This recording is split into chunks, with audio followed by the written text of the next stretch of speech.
안녕하세요. 소리의 가치입니다. 구독과 좋아요, 알림 설정 부탁드려요. 오늘의 사연 시작할게요. 부모님과 저, 언니 부부가 같이 가족여행을 가려고 했는데 코로나 때문에 취소가 되었어요. 그랬더니 형부가 그래도 마스크 챙겨 쓰고 서울 근교 1박 2일이라도 가자고 했고 본인이 예약도 다 하고 준비도 할 테니 걱정 말라는 거예요. 언니 부부는 결혼한 지 얼마 안 됐는데 형부가 호풍이 너무 심해서 저는 솔직히 가고 싶지 않았어요. 그런데 가족끼리 여행기를 하는 터라 제 돈도 들어가 있어서 안 가면 그대로 손해라 고민하다 따라갔어요. 그렇게 황당한 강화도 여행이 시작되었어요. 형부는 성인 5명에 적지만 짐도 있으니 SUV를 렌트한다고 했는데 정작 온 차는 소형 SUV였어요. 부모님의 표정이 어두워졌지만 뭐라 하진 않으시고 그냥 끼어서 탔는데 형부는 밝은 얼굴로 이게 전기로 움직이는 거다. 소리 없이 움직이는 거 봐라 하면서 자기는 하이브리드나 전기차 몰아보고 싶었다는 거예요. 제가 듣다가 이건 어디서 렌트했냐고 하니까 웃는 얼굴로 친구한테 특별히 힘들게 빌렸대요. 나중에 내려서 보니까 정말 하허호 이런 번호판이 아니고 일반적인 자가용인 것 같았어요. 그럼 여행 예산에서 렌트비 책정한 돈은 어떻게 했단 건가요? 이해가 안 갔어요. 그리고 아버지께서 낚시를 좋아하신단 말을 듣고 다 같이 낚시배를 타고 나가자 본인이 코로나 문제도 있고 하니 딱 우리 가족만 탈 수 있게 낚시배를 빌려놓겠다 했어요. 그래서 조그만 배를 타긴 했는데 바닷가가 보이는 가까운 바다에 낚싯배가 서더니 여기서 낚시를 하라고 하더라고요. 망둥어만 한 10마리 낚은 듯 해요. 그나마 선장님은 다른 배 옮겨 타고 볼일 보러 가시고 저희는 엔진 꺼진 배에 덩그러니. 형부는 그 상황에서 망둥어가 언니를 닮지 않았냐며 히히덕거리더라고요. 나중에 우연히 형부란 선장님이 이야기하는 거 잠깐 들었는데 선장님이 형부한테 약속한 돈보다 너무 적게 주려는 거 아니냐고 싸우고 계셨어요. 대체 무슨 일을 어떻게 하는 건지 결국 그 선장님이 운영하시는 횟집에서 저녁을 먹기로 하고 어영부영 협의는 된 것 같아요. 저녁에는 회를 먹었는데 저희 가족은 아무도 술을 안 하거든요. 혼자 소주 한 병 마셨어요. 그래서 저는 당연히 제가 운전해야겠다 생각하고 핸드폰 내비로 가려고 숙소명 물어봤는데 형부가 펄쩍 뛰면서 자기가 운전할 수 있다는 거예요. 도시 사람들이나 음주운전 신경 쓰지 섬 사람들은 그런 거 신경 안 쓴대요. 자기 친구가 강화도 땅 부자 토박이인데 그분이 그렇게 말씀하셨다나. 아버지가 놀라셔서 음주운전은 절대 안 된다고 그냥 저에게 차 몰라고 하니 한참 우기다가 뭐 씹은 얼굴로 양보하더라고요. 취하지도 않았는데 다들 너무 예민한 것 같다면서요. 최고는 숙소였어요. 엄청 넓은 독채라고 했는데 시골 마을에 허름한 구축, 세로로 길쭉한 축사 같은 건물이고 뜨거운 물도 안 나오더라고요. 자바라 같은 걸로 그냥 하나의 큰 공간을 반으로 나눌 수 있게 되어 있고요. 저랑 부모님, 옆 칸은 언니 부부가 자는데 형부 코 고는 소리가 너무 커서 다들 제대로 자지도 못했어요. 전 진짜 너무 화가 났거든요. 제주도나 동남아 갈 생각으로 모은 여행 비용이라 결코 저렇게 가야 되는 돈은 아니었어요. 부모님이 잠이 잘 안 오셔서 그런지 새벽에 일어나셔서 산책 간다 하시길래 저도 따라 나서서 이건 아닌 것 같다고 형부한테 한 소리 해야 되는 거 아니냐 하니 부모님께서 이왕 이렇게 된 거 그냥 가만히 있어라. 다시는 네 형부랑 여행 안 하면 되지 않느냐고 하시는 거예요. 집에 와서 생각해봐도 너무 짜증이 나서 글을 남겨봐요. 예산이 분명 넉넉했는데 그거 다 쓰면서 이런 여행은 말이 안 되지 않나요? 참고로 이 와중에 언니는 뭐라 안 하고 계속 가족들 눈치만 보고 있었어요. 추가. 모은 돈이 총 얼마였냐, 형부 그런 사람인 줄 몰랐냐는 질문을 보고 화난 마음에 막 쓰느라 제가 좀 앞부분 설명을 안 한 것 같아서요. 일단 모은 돈은 480만 원이었고요. 형부는 결혼하기 전에도 진짜 마음이 안 들었어요. 부모님은 사실 결혼 전에 어느 정도 마음을 비우신 것 같아요. 원래 그런 사람인 줄 알고 있으니까 기대도 없다 해야 하나? 근데 저는 그렇게 좋게 좋게는 못 넘어가겠어서 언니한테 남은 돈에다가 조금만 더 보태서 보라카이 가자고. 남은 돈 얼마냐고 물어봤어요. 그리고 200만 원 남았다는 답변 받았고요. 저는 강화도 1박 2일 여행이 280만 원짜리 여행이라는 생각이 전혀 안 들거든요. 언니한테 그렇게 말했더니 원래 있던 금액이 480만 원이 아니고 380만 원이었다고 하더라고요. 제가 분명 480인데 100만 원 어디 갔냐고 하니까 글쎄 아닐걸 이러네요. 근데 솔직히 전 180만 원짜리 여행도 아니라고 봐요. 계좌 명의가 엄마인데 엄마가 현금 카드도 안 만드시고 인터넷 뱅킹도 안 해서 딱 통장 하나 있는 걸 언니가 갖고 있어서 가져오라고. 안 가져와도 엄마가 가서 새로 발급받으면 된다고 해놨고 여행 관련해서 영수증 좀 보자니까 아는 사람에게 아름아름해서 영수증은 없다고 하네요. 추가로 얘기하자면 주로 쓰시는 계좌는 따로 있고 그건 현금카드 있어요. 이 계좌만 없는 거예요. 그게 어제 일인데 언니는 오늘 톡도 없고 전화도 안 받네요. 어머니는 계속해서 부모도 가만히 있는데 손 아랫사람이 그러는 거 아니라며 문제 만들지 말고 그냥 앞으로 같이 여행을 하지 말자는데 전 안 넘어가려고요. 아직 결과 완전하게 나온 건 아닌데 언니랑 실갱이 오래 할 것 같은 느낌적인 느낌이 들어 일단 후기 남깁니다. 두 번째 추가. 언니가 올해 12월에 결혼을 해요. 날짜가 얼마 안 남은 만큼 양가 상견례에 식장 잡고 집도 구했고 그냥 결혼만 하면 되는 상태예요. 그런데 저는 예비 형부 만날 때마다 뭔가 기분이 나빠요. 제가 뜬구름 잡는 소리 하는 사람 별로 안 좋아하거든요. 사람이 진실되지 못해 보이고 뭔가 가볍달까? 근데 예비 형부가 말하는 거 보고 있으면 좀 그런 생각이 많이 들어요. 예를 들어서 예비 형부는 춤추는 거 좋아하고 딱히 뭐 하고 싶은 일은 없어 해서 이 직업 저 직업 많이 전전을 하긴 했는데 제가 듣기엔 뭐 이거다 싶게 딱 제대로 한 게 없어요. 형부는 댄서 되고 싶어 했지만 집안 사정과 역량 부족으로 꿈을 이루지 못했어요. 그래서 더 그렇게 생각이 되는지 모르는데 그건 사실 별 상관없는 사항이지만 아무튼 좀 뜬금없는 얘기를 많이 해요. 본인이 강호동이랑 진짜 친하고 형님 동생 하는 사이라든지 원래 본인 집이 돈이 많았고 지금도 예전 같진 않은데 선산이랑 고향 땅이 부모님 거라든지. 참고로 이건 거짓말인 걸로 밝혀졌어요. 본인이 인서울 모 대학에 붙었는데 전공이 마음에 안 들어서 지방 모 대학에 갔다던지. 아무튼 되게 이런저런 얘기 많이 했는데 당장 기억나는 건 저 정도예요. 뭔가 신빙성이 많이 떨어지는데 딱히 증명할 수 없는 얘기나 막 떠버려 놨는데 사실은 허풍이나 거짓말이었던 그런 게 좀 있었어요. 그런데 그게 뭔가 이익을 얻으려고 속이려는 게 아니라 뭔가 자기가 멋있어 보이는 허풍 같은 느낌이라 거슬리긴 했지만 딱히 지적하진 않았거든요. 근데 그것도 참는 게 한계가 있어서 듣다 보니까 아니 대체 우리 가족을 어떻게 생각하길래 저렇게 뻔히 보이는 뻥을 치지? 사람이 웃음나 싶은 거예요. 언니한테 그거 불편하다고 말을 해봤는데 언니는 왜 허풍이라고 속단하냐? 허풍이 아닐 수도 있지 않냐? 설령 허풍이라도 뭐 어떠냐? 남자가 가오 잡느라 그럴 수도 있지. 그냥 듣고 지나가라 하더라고요. 근데 그걸 한두 번 해야 넘어가지. 자주 그러니까 그러죠. 결국 이번 주 토요일에 제가 터져버렸네요. 제가 뮤지컬을 좋아해서 가능한 만큼은 최대한 보러 가는 편인데 저랑 언니, 예비 형부 셋이서 카페에서 뭘 좀 기다리고 있는 자리에서 뮤지컬 얘기를 꺼내는 거예요. 자기가 뮤지컬 쪽에서 일을 해봐서 아는데 한국에는 제대로 노래하는 뮤지컬 가수도 없고 다 제멋대로 해가지고 작품을 망친다는 거예요. 짜증이 났지만 그냥 그런가요? 하고 넘어가려는데 저랑 언니랑 뭔가 대단하네요. 같은 반응이 아니어서 그랬는지 그 얘기를 두세 번 반복하더라고요. 그래서 제가 그 뮤지컬 관련 일을 뭘 하셨는데요? 라고 하니까 연출 돕는 일인데 설명해도 잘 모른다고 하더라고요. 그래서 제가 그냥 알았다고 하고 그럼 그래도 그 중에 잘하는 배우가 있지 않았어요? 그래도 제일 나은 배우가 누구예요? 하니까 자기는 뮤지컬 배우 이름 같은 거 기억 안 해서 한 명도 기억이 안 난대요. 대체 무슨 뮤지컬 관련 일을 했는지 모르겠지만은 공연 관련 일을 했다면 그래도 아는 배우가 한둘이라도 있지 않나요?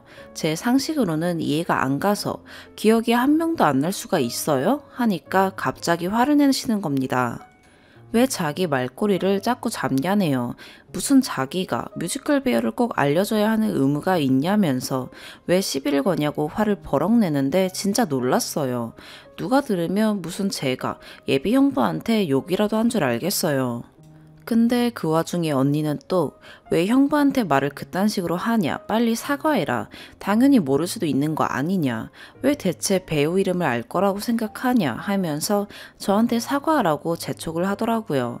어쨌든 언니랑 예비 형부가 윗사람이니까 기분 나빴다면 죄송하다고 사과는 하고 왔는데 생각할수록 너무 기분이 나빠요. 제가 그렇게 잘못했나요? 예의가 없었던 건가요? 참고로 저 말투 정말 정중하게 여쭤봤어요. 절대 따지는 투 아니었고요. 가슴이 답답하네요. 세 번째 추가. 역시 제가 이상한 거 아니죠? 진짜 어제 하루 종일 가슴이 답답해서 너무 힘들었어요. 부모님도 예비 형부 저러는 거 마음에 안 들어 하셔서 언니한테 결혼 안 했으면 좋겠다고 했는데 언니가 강행하는 거예요. 부모님은 마지못해 허락하신 상태고요. 저 강호동이랑 친한 사이 드립을 저희 부모님 앞에서 했고요.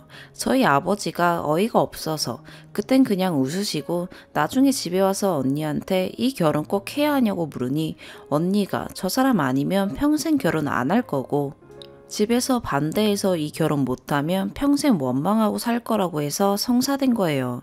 저도 언니가 걱정되지만 본인이 선택한 건데 어쩌겠어요. 전 그냥 언니 부부랑 최대한 교류를 안 하려고 해요. 이대로라면 진짜 대판 싸우고 의절할 것 같아요. 그것보다는 그냥 최소한만 보고 사는 게 낫죠. 네 번째 추가. 너무 화가 나서 판에서 하소연하고 계속 바빠서 잊어버렸네요. 오랜만에 판 들어와서 궁금해하시는 분 계실까봐 후기 씁니다. 여행용으로 같이 모은 엄마 통장에는 다음날 제가 은행 가서 통장 긁어보니까 11만 원이 들어 있었고요. 언니한테 물어보니까 체크카드를 헷갈려서 엄마 계좌로 연결된 체크카드를 본인 건 줄 알고 병원비로 썼다는 거예요.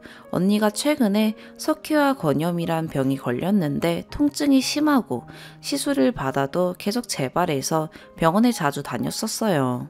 그래서 제가 그건 알겠으니 언니 돈이 아니고 공금으로 모은 돈인데 채워놔야 할 것 같다고 하니까 너는 언니가 아파 죽는다는데 관심도 없냐며 너무너무 서운해하는 거예요. 그래서 언니가 아픈 건 나도 걱정되고 속상하지만 부모님 돈도 들어갔는데 하니까 언니가 버럭 화내면서 부모님은 아무 말도 안 하는데 어린 네가 그렇게 돈돈하면서 왜 난리냐고 하네요.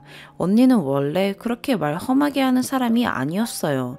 진짜 점잖고 얌전하고 그런 사람이었는데 저 전화 끊고 너무 황당해서 속상해서 울었어요. 그렇게 며칠 뒤에 엄마한테 연락 와서 너희 언니가 아파서 그랬던 건데 돈 가지고 그러지 말라고 하시는 거예요. 제가 그래서 사정 설명을 다시 했더니 엄마가 들으시다가 오죽 돈이 없었으면 그 돈으로 병원 다녔겠냐 라고 하시면서 굳이 돈 없다고 동생에게 말하기 어려워서 그랬던 것 같으니 네가 이해하라고 이렇게 되어버리니까 그 여행 자금 중에 제가 낸 몫은 돌려달라고 하는 제가 돈만 하는 사람이 되어버린 것 같더라고요. 그래서 그냥 언니랑 마지막 정이다 생각하고 돈 얘기 다시는 안 하고 연락을 끊었어요. 저번 주 금요일이 아버지 생신이셨는데 저는 목요일 저녁에 미리 갔고 언니 부부는 토요일 날 간 걸로 알거든요. 그런데 아버지가 딸이라곤 둘인데 따로 보니까 적적하다라고 하셨대요. 그래서 엄마가 또 연락해서 언니랑 화해하면 안 되냐고. 전 제가 잘못한 게 없는 것 같은데 왜 집에선 제가 분위기 흐리는 나쁜 년이 되어 있는 걸까요? 엄마한테 하소연을 해도 엄마는 계속 가족끼리 잘잘못 따져서 뭐하냐. 넌 그럼 언니가 돈 없어서 치료도 못 받는 상황이면 돈 안 내줄 거냐. 너희 형부가 너한테 돈을 빌려달랬냐, 쌀을 빌려달랬냐, 왜 그렇게 싫어하냐, 너랑 다른 성향의 사람하고도 잘 지내야 한다 이러시는데 저만 미치겠어요. 제가 그렇게 너무한가요? 안 그렇다고 생각했는데 엄마가 계속 그러시고 아버지도 자매가 화목하게 못 지낸다며 말은 대놓고 안 하셔도 서운해 하시니까 너무 속상하네요. 그리고 추가로 제가 이건 기억이 확실치 않아서 썼다가 지웠는데 어머니 계좌, 체크카드 없는 걸로 알고 있었거든요. 엄마에게 그 계좌가 체크카드가 있었어? 하니까 넌 왜 이렇게 애가 잘잘못만 따지려 하냐고, 있으면 어떻고 없으면 어떻냐 해서 그냥 또 마냥 답답하네요. 결국 있는지 없는지도 모르겠어요. 근데 제 기억에는 없었고 언니는 있다고 주장하는 상황이에요. 두 번째 사연입니다. 저는 올해 10월 결혼을 앞둔 20대 여자입니다. 남편 될 사람은 제가 22살 때부터 사귄 아주 오래된 사이예요. 남친이 28살일 때 만나서 지금 6년째 연애 중입니다. 남친은 성격 자체가 욕심이 없는 사람이에요. 유일한 취미가 게임인데 그 게임마저 주말에 서너 시간 하는 것 외에는 별다른 취미가 없습니다. 술, 담배도 안 해서 가끔 친구들만 만나서 당구 치고 등산 가는 것과 맛있는 거 먹는 것 외에는 돈을 쓰는 곳이 없어요. 옷에 욕심이 있는 것도 아니고 차에 욕심이 있는 것도 아니고 제가 본 사람 중에 가장 무력이 없는 사람인 것 같아요. 남자친구는 딱 평균 정도의 연봉을 받고 있습니다. 저도 그랬었어요. 남친을 처음 만났을 때 제가 대학생일 때에는 저도 참 사칠한 것을 몰랐죠. 주말에 알바해서 대학 생활을 해야 했으니까 한 달 30만 원으로 전공책도 사고 좌석 버스보단 시간이 좀 더 걸려도 1번 버스를 타고 학식도 아까워서 집에서 도시락을 싸서 다니고 옷도 무조건 오픈마켓에서도 싼 편인 옷을 사 입고 그렇게 1,000원, 20원에도 벌벌 떨며 살았어요. 대학생 때 제가 저를 위해 산 옷이나 액세서리, 가방 등 3만 원이 넘는 것은 하나도 없는 것 같네요. 그런데 저는 원래 그런 사람이 아니에요. 돈이 없어서 그 와중에 연애도 해야 하니까 그래서 돈을 아낀 거지 욕심이 없는 사람은 아니에요. 하지만 남자친구는 저를 욕심이 없는 사람이라 말을 했었어요. 시간이 흘러 저는 대학을 졸업하자마자 취업을 했어요. 그리고 알바 때와는 비교가 되지 않는 돈을 월급으로 받았어요. 이제는 거의 모든 옷을 백화점에서 삽니다. 계절이 바뀔 때마다 가족들을 데리고 백화점에 가서 옷을 한 벌씩 사줘요. 다리가 아프면 그냥 택시를 타기도 하고 쉬는 날이 맞으면 훌쩍 여행을 떠나기도 해요. 그리고 내 자취방엔 항상 온수가 나와요. 이게 그렇게 부러웠어요. 예전 집에서는 가스레인지에 물을 데워 씻었거든요. 하지만 이전에 힘들고 아끼면 산 기억 때문인지 원래 통이 작은 탓인지 큰 사치는 하지 못해요. 20-30만 원짜리 가방은 어렵지 않게 사지만 차마 엄청 비싼 명품 가방은 사지 못하겠어요. 거의 백화점에서 파는 중저가의 브랜드들로 작은 사치, 작은 만족을 하고 있습니다. 사족이 길었네요. 평소에 남자친구는 저에게 선물을 자주 해주는 편도 아니었고 해주어도 10만 원이 넘는 선물은 딱 한 번 줬어요. 취업 선물로 자취방 좌식 매트리스, 소파 받아본 것 외에는 모두 저가의 선물이었어요. 텀블러, 유리컵, 파우치, 책, 자잘한 생활용품 같은 것들요. 솔직히 서운해요. 데이트 비용도 각 20만 원씩 데이트 통장을 만들어서 사용하기 때문에 저한테 큰 돈이 나가는 것이 아님에도 저한테 주는 선물이 고작 그런 것이라니. 저는 남자친구한테 노트북, 명품 지갑, 구두, 가방도 사줬고 머리 빠진다고 해서 헤어샵 회원권도 끊어줬는데 물론 남자친구가 원한 것은 아니에요. 그저 구두가 필요하다, 지갑이 다 해줬다 하고 지나가는 말로 말만 했을 뿐이죠.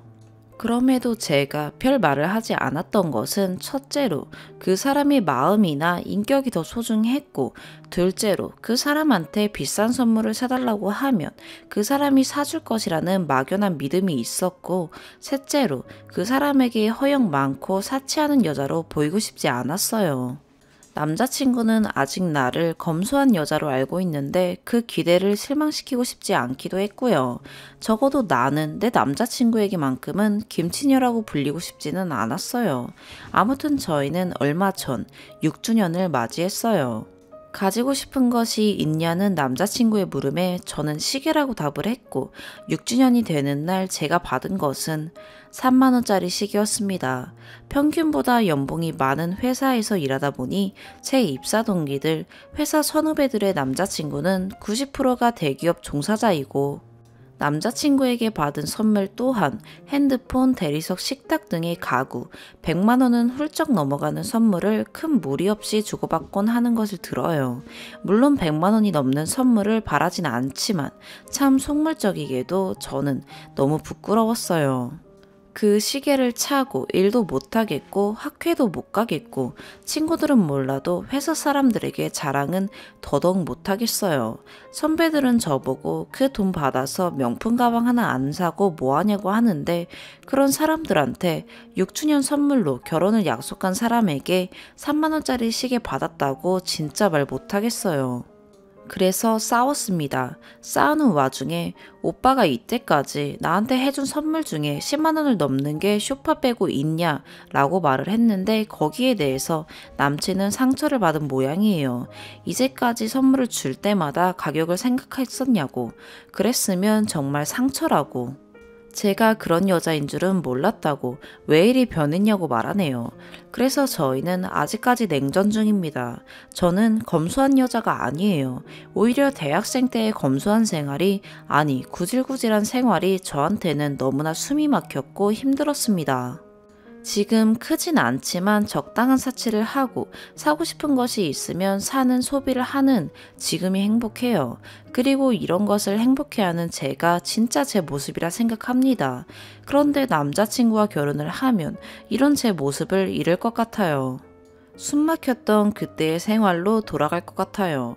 나를 사치하고 허영 많은 여자라고 김치녀라고 비난해도 저는 지금이 좋아요. 그래서 저는 화난 남자친구의 마음을 풀어주지 않았고 우리는 아직까지 일주일째 아무런 연락을 하지 않고 있습니다. 글이 너무 길었네요. 저랑 남자친구는 6년을 만난 장수 커플입니다. 서로가 서로를 판단하는 것이 주관적일 수밖에 없지요.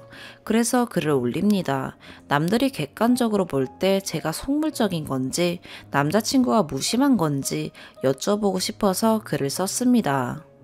아낄 수밖에 없었던 내 지난 형편도 남자친구에게 받은 선물도 부끄러워 실제로 알고 지내는 그 누구에게도 말하지 못했는데 이리 털어놓고 나니 속이 시원하네요. 긴 글 읽어주셔서 감사합니다. 추가 먼저 데이트 통장에 대해서 말이 많으셔서 사족을 붙인다면 제가 22살 때 처음 남자친구를 만났을 때부터 취업을 하기 전까지 1년 반 정도는 거의 남자친구가 데이트 비용을 부담했어요. 그게 미안해서 제가 취업을 한 이후에는 1년 반에서 2년 정도 데이트 비용을 거의 제가 부담을 했었고요. 그 이후에 만든 게 데이트 통장이고 제가 남자친구한테 주었던 선물들은 모두 취업하고 나서 준 것입니다. 남자친구한테 받은 선물도 텀블러 빼고는 다 취업하고 나서 받은 것이고요. 취업 전에는 기념일을 챙기게 되는 게 제가 부담스러워서 기념일을 챙기지 말자 했고 남자친구 역시 동의해서 서로 합의하에 선물도 기념일도 챙기지 않았어요. 저한테 여유가 생긴 이후에 크리스마스 몇 주년 단위의 기념일만 챙기고 있습니다. 이를 자세히 말씀드리지 않는 것은 남자친구가 데이트 비용을 부담한 금액이나 제가 데이트 비용을 부담한 금액이나 지난 연애를 돌이켜보면 크게 차이가 나지 않아서 굳이 말씀을 안 드렸는데 학생 때부터 남자친구가 데이트 통장을 하자고 했던 것은 아닙니다. 그리고 남자친구보다 제가 연봉이 1,500 정도 많아서 돈을 쓰는 씀씀이에도 차이가 있을 거라 봅니다. 사실 어제 글을 올리고 오랜만에 연락하는 친구와 전화를 하게 되었는데 친구가 얼마 전 너 기념일이었지 않냐? 좋은 데서 칼질했겠네 라고 말을 했어요. 참 이상하게 그 말을 듣고 뭔가 망치로 머리를 맞은 기분이더라고요. 남들은 그런 날엔 분위기 좋은 데서 칼질하는 게 당연한 거구나. 나는 파스타는커녕 집에서 배달음식 시켜 먹고 간단히 케이크나 잘랐는데 남들이 말하는 김치년이 허영 많은 여자니 그런 것 되고 싶지 않았고 나는 경제적으로도 정신적으로도 온전하게 혼자 서고 싶었는데 내가 의존적이라 생각했던 여자들이 바보들이 아니었구나. 내가 이런 취급을 받은 건 내가 자초한 일이구나. 내가 멍청이였구나. 내가 멍청했구나. 내가 잘못했구나. 친구랑 전화를 끊고 내가 잘못했어. 내가 멍청했어. 라는 말만 계속 반복하면서 방에서 혼자 한참을 울었던 것 같아요. 그리고 그 인정하기 싫었던 사실을 인정하니까 이제서야 후련해지더라고요. 아직 남자친구의 연락은 없습니다. 저 역시 아직 연락을 하지 않았어요. 하지만 제 마음속에서는 이미 결론이 났어요. 너무 많이 울어서 이제 더 이상 그 사람을 위해 흘릴 눈물이 없네요. 소비의 가치가 다른 관계라는 댓글의 말에 공감을 하면서도 남자친구가 그리 계산적인 사람은 아닌데 라고 부정하게 되기도 해요. 그래도 이제 제가 너무 힘들어서 이 끈을 놓으려고요. 이게 그 사람이 말하는 사랑의 방식이라면 그냥 저는 혼자가 편할 것 같아요. 연애를 하면서 끊임없이 스스로를 검열하는 지금보다는 나 스스로를 온전히 받아들이는 솔로 라이프가 행복할 거라고 생각해요. 긴 연애의 끝에선 우리는 곧 이별을 하겠지만 그 이별이 노래가사처럼 아름답지는 않지만 그동안 진심으로 사랑했고 진심으로 행복했고 사랑이라는 마음을 알게 해준 소중한 시간이었어요. 언젠가 제 멘탈이 회복되면 그때는 나를 초라하게 만드는 사람이 아닌 빛내주는 사람을 만나보려고요. 넓은 세상에 아무것도 아닌 저의 일에 이렇게 많은 응원을 관심을 가져주셔서 감사합니다. 비록 사이다 같은 후기는 아니지만 나와 같은 처지에 있는 누군가에겐 도움이 되는 글이었으면 좋겠다고 마지막으로 바라봅니다. 세 번째 사연입니다. 제목대로 시댁 전화, 카톡 친구 전부 차단했어요. 현재 맞벌이 중이고 다다음 달에 퇴사 후 전업주부로 전환할 예정이에요. 아들은 5살이에요. 시댁 연락 문제로 몇 번 네이트 글 쓰기도 했었어요. 남편이랑 20번도 더 싸웠는데 그냥 제가 미친년 되기로 마음 먹었어요. 제가 아이 등하원 하고 있고 남편보다 제가 좀 많이 일찍 끝나서 집안일 또한 제가 도맡아 하고 있어요. 남편이 야근할 땐 8시쯤 와요. 설거지, 화장실 청소, 쓰레기 버리기, 정리, 빨래 싹 다 하네요. 평일에는 완벽하게 못하고 주말 이틀을 내리 계속 청소만 해요. 집안일 때문에도 자주 다퉜었는데 그때만 잘하더니 이젠 아예 손을 다 놓았더라고요. 얼마 전 회사에서 출근 시간을 좀 조정해줘서 제가 여유가 많아져 군소리 없이 하고 있었어요. 근데 저도 사람이잖아요. 주말에 청소 혼자 막 하다가 한 번씩 화나요. 왜 내가 이걸 혼자 다 하고 있나? 이러려고 결혼했나? 그럴 때 다툼 시작해봤자 얻는 것도 없어서. 그냥 제가 여유가 더 있으니까 하고 말자 식으로 하는 중이었어요. 근데 오늘 정말 열받네요.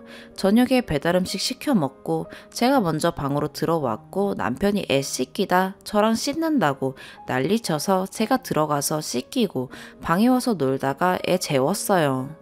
보니까 남편도 잠들라 하기에 거실로 나왔는데 식탁에 배달 음식 먹다 남은 것, 포크, 젓가락, 냄새나는 그대로 방치되어 있었어요. 아무것도 치워지지 않은 그대로요. 심지어 남편이 배달 음식 먹다 빵이랑 우유도 먹었는데 그 쓰레기도 그대로. 정말 참고 있던 모든 게 터져버리더군요. 남편 보고 일어나라고 했어요. 며칠 전에 혼자 애 옷 정리, 가을 겨울옷 정리, 여름옷 꺼내두기, 빨래 전부 다 할 때 재활용 쓰레기 버리러 가려 했더니 양심은 있는지 갑자기 자기가 치운다고 두라길래 뒀어요. 이 사람 제가 쓰레기 버려달라고 몇 번을 말해야 그때야 버려요. 다 채워서 묶어놓인 거 현관에 있어서 눈에 보여도 절대 나갈 때 스스로는 안 가져가요. 알겠다고 하고 언제 버리나 보자 하고 말없이 지켜봤어요. 그게 3일째인 것 같아요. 재활용 엄청 쌓여서 현관 입구에 방치 중이에요. 그거 보니 진짜 피가 거꾸로 쏟네요. 남편도 나와서 한바탕 싸우면서 얘기했어요. 난 애 케어 다 하고 일하고 집안일까지 다 하고 넌 하는 게 뭐냐고 양심도 없다고 쏘아붙였어요. 심지어 난 이 상황에 시댁 신경 쓰느라 돌겠다 하면서요. 아무리 편해진 세상이래봤자 며느리는 시댁 가면 일하고 사위는 처가댁 가서 대접받아 오고 시댁 안부는 며느리가 친정은 사위 힘들까봐 전화도 안 하고 오란 말보다 쉬라고 하는 세상이잖아요. 막 내뱉었어요. 그랬더니 남편이 요즘 일이 너무 힘들대요. 그러더니 제가 자기 일할 때 전화해서 언제 와 언제쯤 끝나 하면 스트레스 받아 미치겠다네요. 시댁에서 전화 오는 거 저한테 2, 3일에 한 번씩 와요. 아들한테 안 하시고 저한테 해요. 같이 있어도 저한테 해요. 그동안 시댁 전화 때문에 스트레스 받는다고 남편한테 말한 거 10번이 넘어요.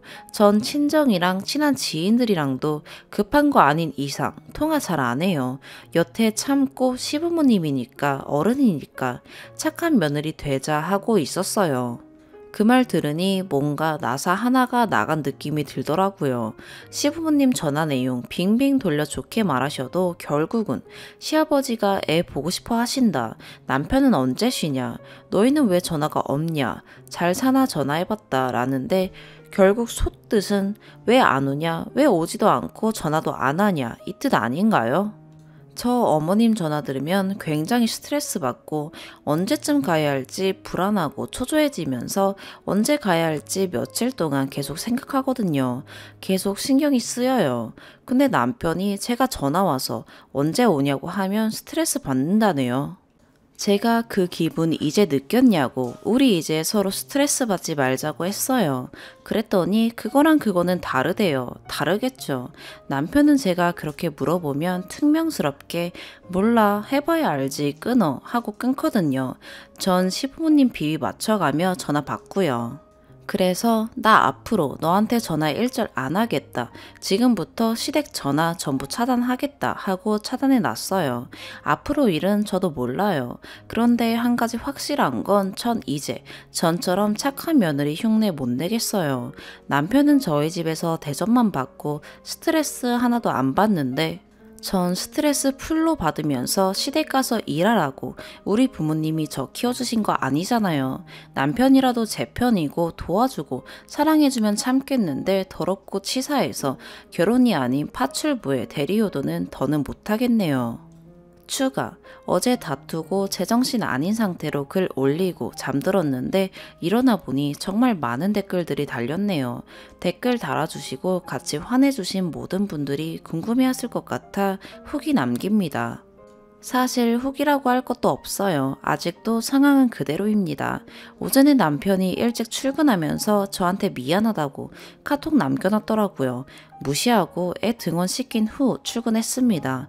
회사에서도 일이 손에 안 잡히고 달리는 댓글 계속 지켜보고 있었습니다. 가장 많은 댓글들 절대 퇴사하지 말아라 인데 저도 알고 있습니다. 혹시 모르는 미래를 위해 그리고 요즘은 여자들도 커리어 쌓기 위해서 일하는 분들 정말 많죠. 저도 출산 후 운 좋게 집에서 가깝고 정말 괜찮은 직장 구해서 다니고 있는 중이고요. 변명 아닌 변명을 하자면 제가 퇴사를 결심하게 된 이유는 무엇보다 우리 아이와 저를 위해서였습니다. 물론 남편도 포함이겠죠. 저 출근하면서 애 등원시키면 거의 1, 2등으로 등원해서 퇴근 후 최대한 일찍 찾으러 가도 아이들 신발은 많아봤자 3, 4개 뿐입니다.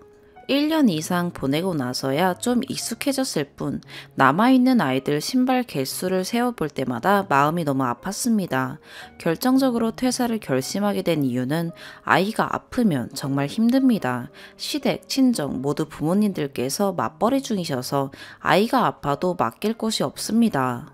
수족구병에 걸린 적이 있는데 수족구병에 걸리면 병원에서 다 나았다는 확인서 받을 때까지 애 등원시키지 못합니다. 그때 정말 많이 친하지도 않은 친척한테 아이 맡기고 집 가는 길 내내 펑펑 울었습니다. 저도 아이도 남편도 모두 힘든 시간이었죠. 그렇게 힘든 시간이 점점 지나면서 남편 일도 많이 자리 잡고 월급도 남편 외벌이로 새 식구 생활하기에는 저희 입장에서는 충분한 상황이 되면서 제가 퇴사 후 아이를 전담하기로 합의 봤던 겁니다. 저도 동의했던 사항입니다. 그리고 그때까지는 몇 번 집안일 때문에 다툼이 있었지만 그때마다 리스트까지 만들어가며 서로 집안일 정해서 하기로 했었고 이 지경까지는 아니었었죠. 퇴사한다고 회사에 말했을 때 대표님께서 조금만 더 있어주면 좋겠다고 당분간 시간 조정을 해주셨고 제가 여유가 많아지니 남편이 본문 그대로 행동했던 것입니다. 저도 어제 다툴 때 남편에게 말했습니다. 내가 이렇게 여유 조금 있다고 이렇게 행동하는데 전업주부 하면 어떻게 행동할지 눈에 뻔히 보인다고요. 오늘 댓글들을 보면서 혼자 생각을 많이 해봤습니다. 우선 퇴사를 물을 수 있는 상황은 아닙니다. 이미 인수인계까지 마친 상황이고 새로운 사람이 나오고 있습니다. 곰곰이 생각해보다가 여성 교육 이것저것 찾아보니 마침 저희 집 가까운 센터에서 제가 배우고 싶어 했던 분야가 4개월 동안 배운 후 국가 자격증을 취득하는 교육을 진행하고 있더라고요. 입사 전 배웠었던 분야랑 같은 분야입니다. 기간도 제가 퇴사 후 시작할 수 있는 기간이라 딱인 것 같고요. 4개월 열심히 배워 국가 자격증 취득 후 내년엔 제가 원했던 일을 조금씩 시작하려고 합니다. 배우는 게 많이 힘들고 지치겠지만 열심히 하다 보면 저도 자리를 잡을 수는 있겠죠. 그리고 남편에게는 링크 그대로 카톡으로 전달해 주었습니다. 자기가 많이 잘못했다고 노력해보겠다고 하겠지만 저는 진심이 느껴지진 않습니다. 매번 해놓는 변명이기에 이번에도 별로 믿음이 가진 않아요. 제가 두서없이 작성한 글에 많은 분들이 모두 자기 일처럼 환해주시고 공감해주셔서 많은 위로가 되었어요. 제 인생 남이 대신 살아주지 않으니 제가 제 인생을 행복하게 만들어가는 수밖에는 없을 것 같네요. 오늘의 사연 여기까지입니다. 구독과 좋아요, 알림 설정 부탁드려요. 시청해주셔서 감사합니다.